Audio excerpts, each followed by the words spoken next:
name is Palma Accardi, and you are watching Tidal Flooding Talk. We are brought to you by the New Jersey Coastal Coalition and filmed live every Sunday night here at the Irish Pub in Atlantic City. And I'm meteorologist Dan Skeldon. Thanks so much for joining us once again. Brought to you by the New Jersey Coastal Coalition.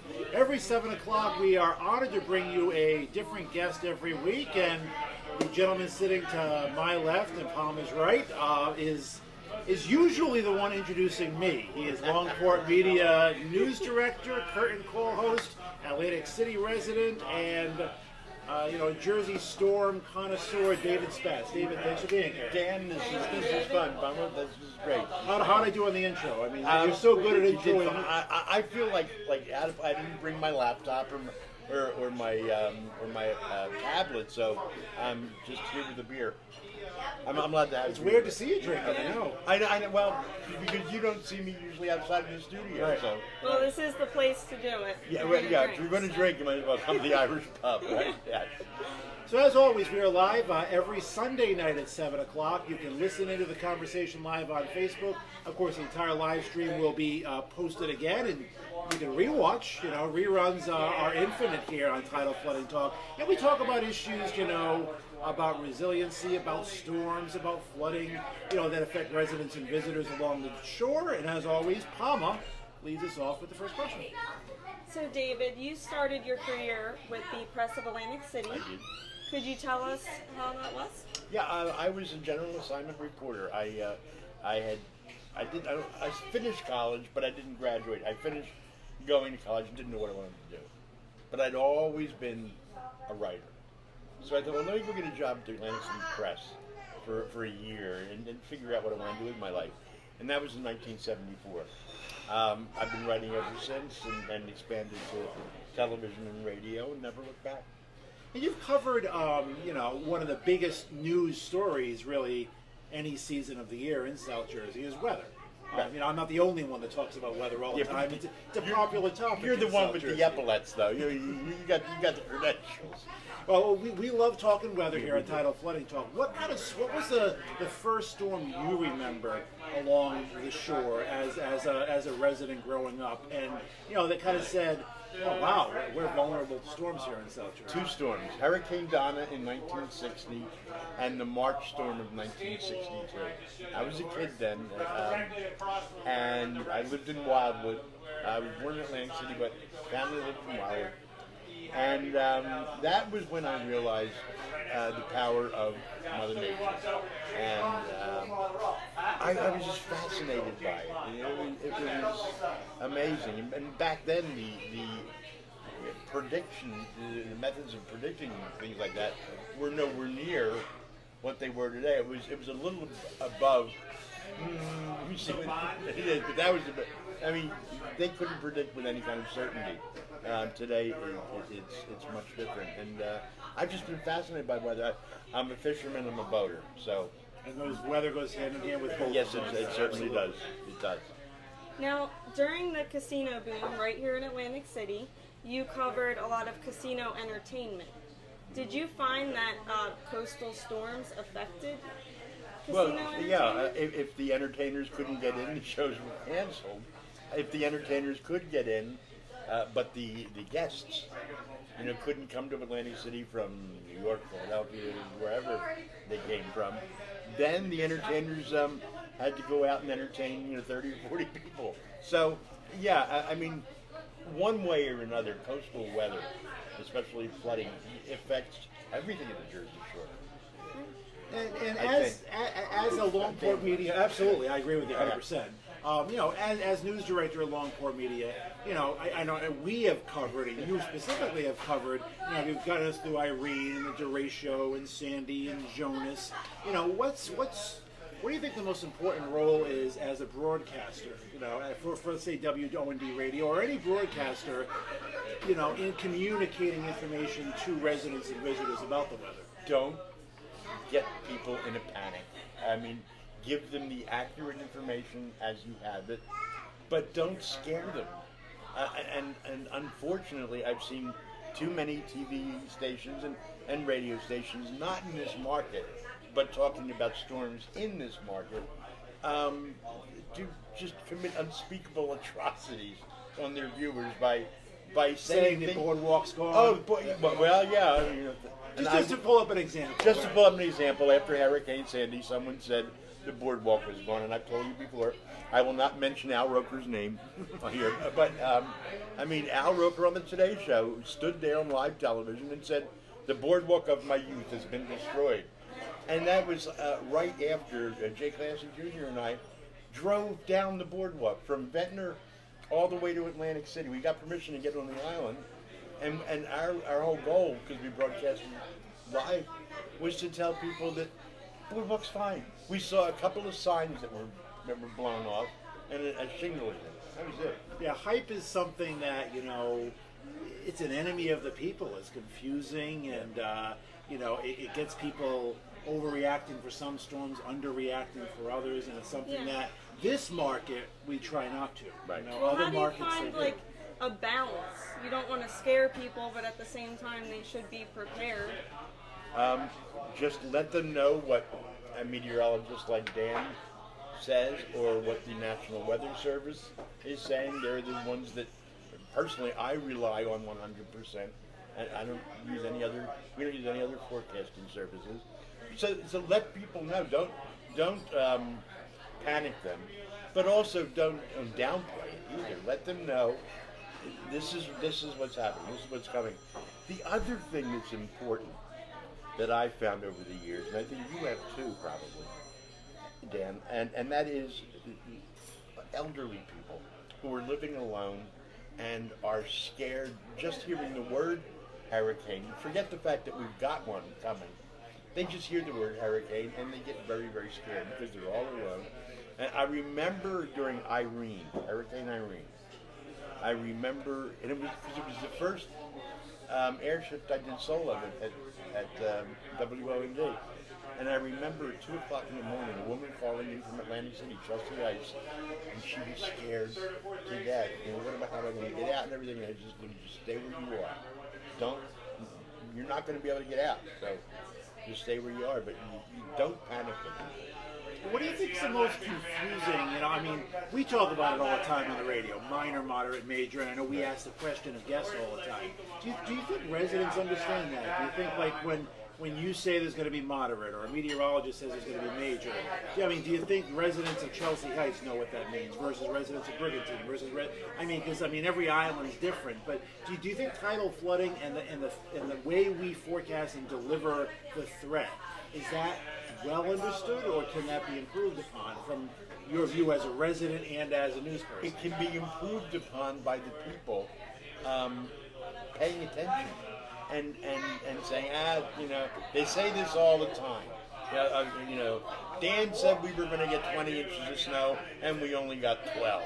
It's like, come on, Dan.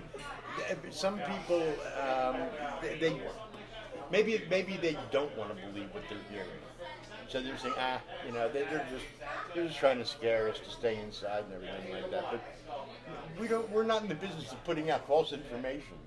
Not knowingly. Not knowingly, right.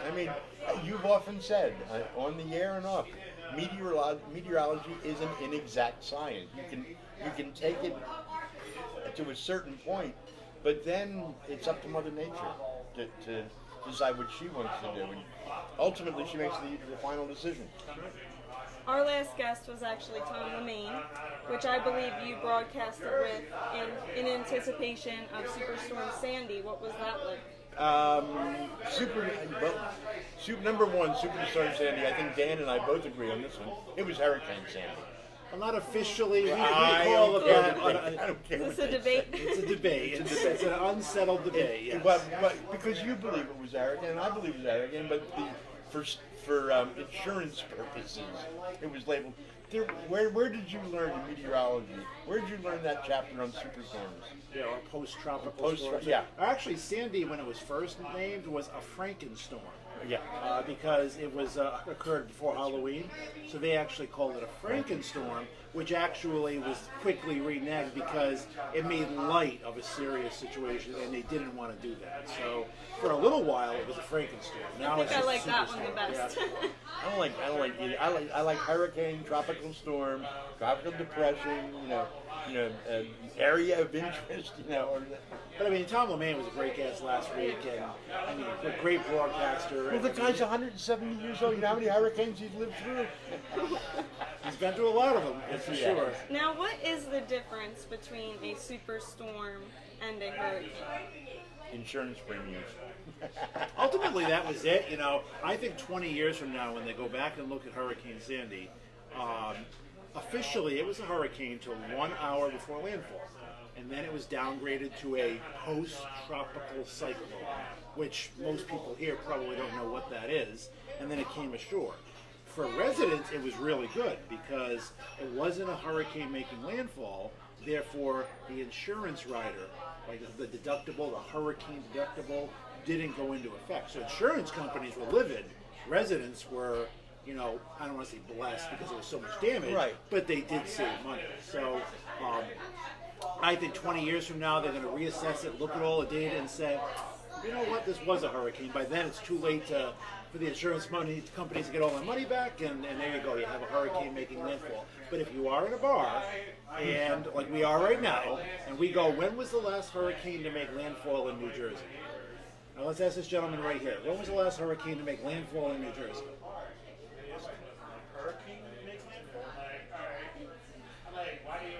Yep. It doesn't roll off your tongue. I thought it was Irene. 1903, back when we didn't name hurricanes. Irene was a tropical storm. Sandy was a post-tropical cyclone. 44 storm, curved and just stayed offshore, didn't make landfall. 62 was a nor'easter. So it has come up in a bar trivia game. I bet it wasn't an all-weather bar, it was a normal bar, but it was, when was the last hurricane to make landfall in New Jersey? Officially, 1903, Cape May, right at Cape May. What about Donna? What about Donna? Donna stayed off the coast as well. Donna did And not. Belle stayed off the Belle coast stayed as off the well. coast. And Gloria was about 50 miles off the coast. So a landfall is when the eye crosses the shore, and we haven't had one officially in 115 years. So are you saying most people would probably respond with Sandy? I think Sandy, yes, most people would, and 20 years from now, I think Sandy would be the correct answer. But today, it's not. I think they responded to Sandy because of Irene the year before. Well, that's something, that was actually one of my questions, so you kind of led into it. It's human nature, but everyone thinks that the next storm is going to be like the last storm. So, for instance, if I forecast 12 inches of snow and we get nothing, the next time I forecast 12 inches of snow, they're going to think we get nothing.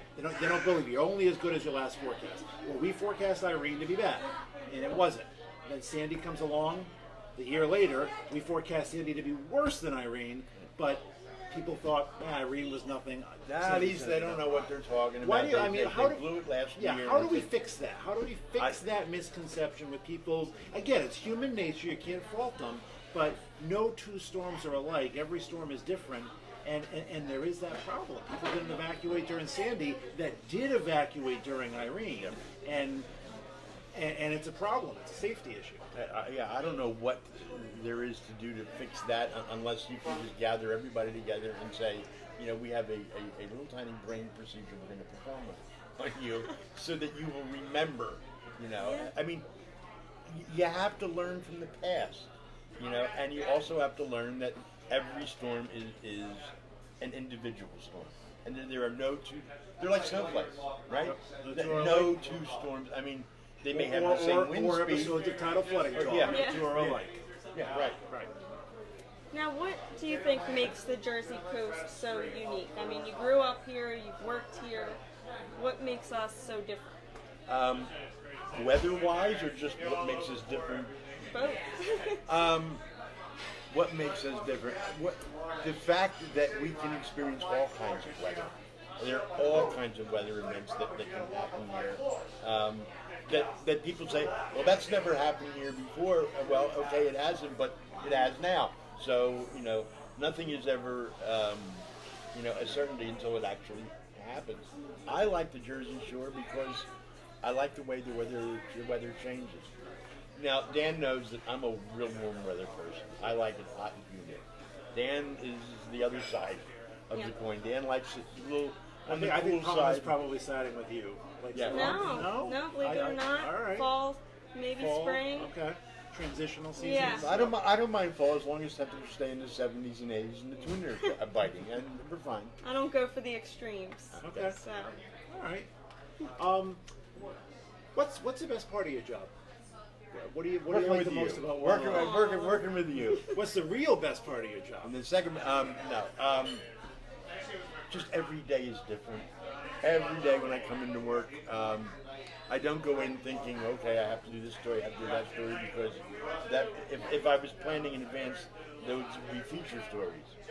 But going in as news director and having to prepare newscasts based on what's happening right now, and you call it nowcasting. I call it now reporting. Every day is different. And there are some days where you have to scramble to come up with stories, and because it's just a slow news day. There are other days when you wonder how you're going to get it all into the newscast, and sometimes you can't. now, what do you think are the greatest challenges with outreach and getting the information about flooding and coastal storms out there to the public? To just do it quickly, efficiently, and accurately, and that means relying on forecasting service like the National Weather Service or a meteorologist like Dan, who will provide us with the very best information up to the second, and then it's up to us to communicate that to a broad audience, and hope they believe us. Hope they take what we're saying to heart. And when we say things like, get that summer furniture, off the porch and stash it under the house or put it in the shed, we're not saying that because it sounds like it's a fun thing to do. We're saying that because we're trying to keep people from losing goods or getting hurt or hurting somebody else. Do you think it's a plus, a minus, or maybe both, that there are so many outlets for people to get their forecasts, their information, their news from? I mean, you have the old faithfuls, if you will, radio and newspaper and television. You have social media and Twitter and Facebook. So, I mean, I guess you can reach more people. I mean, but is it a mixed message because there's so many different parties sending it? Yeah. I mean, what are the pros and cons of all the technology we have today to spread information? That's the problem. The problem isn't necessarily that there are so many ways of delivering the message. It's the way the message is interpreted. And the way the message is interpreted is the way we report it, and we report it based on the information that we receive. So usually, by the time the listener or the viewer gets what we're saying, it's like 3 times removed from the original source. Right. So the idea is not playing Whisper Down the Lane or anything. The idea is to just tell the people what the experts told you, and then let them make their own decisions. Or if they order a mandatory evacuation, tell the people there is a mandatory evacuation. You will either leave now, or if you do get into trouble, there is no guarantee that somebody can come out and help you. And I guess also make sure you're not reading something online from 3 days ago, and it's up-to-date information. Yep. And you have that happen a lot. It's a very good point where, it's always there online, but you do have to read the date because there are old stories posted and information can change. Absolutely. Do you think it's tough when meteorologists and when news organizations, well, let's take Hermine, Right. all right? That was Labor Day a few years ago. We were supposed to get a really bad storm. They kept everyone away from barrier islands. No mandatory evacuations, right? But they canceled strongly 2 beach suggested concerts. everything was canceled and nothing happened. I mean, how hurtful is that to, media reputation, meteorologist reputation, and does that hurt you getting the message out next time? After Hermine, I remember hearing people would say to me, or would say to other people, and it got back to me, "Oh, you guys suck, you don't know what you're talking about, blah, blah, blah." We're only going by the information that we get. And at that point, it looked like Hermine was going to ruin Labor Day weekend in a big way. They had to cancel the 2 big beach concerts in Atlantic City because they had millions of dollars worth of equipment down on the beach. And the word was we were going to get hit. And then we didn't get hit. And people have to understand, it goes back to what we said earlier. Meteorology is an inexact science. You can have all the sophisticated satellite and programs, and they're gonna give you a projected path. But the projected path might not be what Mother Nature has in mind. She might decide at the last minute, nah, you know what? I've already been to Atlantic City 3 times this year. I'm going to go visit somebody else. And at the last minute, it can turn, right? It can. So working in weather, do you think you have to have like thick skin because of maybe some negative feedback? Working in news, you have to have thick skin, whether it's weather or sports. News, entertainment. And honestly, I think working in broadcasting, which everyone seated at this table is officially employed in. So, I mean, you do absolutely have to have it. Oh, yeah.